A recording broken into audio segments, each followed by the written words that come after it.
Mr. Speaker, I think this is a matter the House will be very interested in on both sides of the aisle.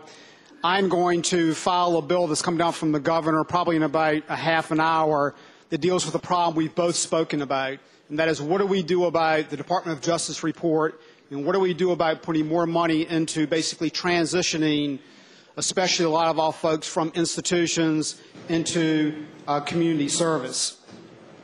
This bill basically would expand a current fund called the Behavioral Health and Development Services Fund. And what would happen would be, first of all, the net proceeds for any sale of a facility, the wing of a facility, would go into the fund. And that would be used specifically for transitioning patients into the community in that service area.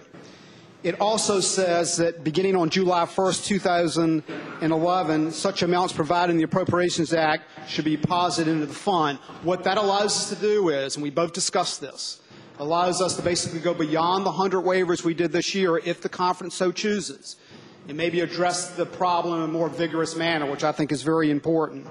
And finally, it sets up a planning process, which I think we desperately need. It calls on the Secretary of Health and Human Services with appropriate stakeholders to transition individuals with intellectual disabilities from state training centers to community-based settings and set up a plan to do that, which we've desperately needed.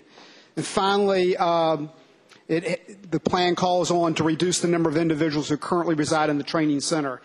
I think this is the idea that both sides of the aisle have sort of been looking for. I have it on my desk if you would like to co-patron it before I put it in.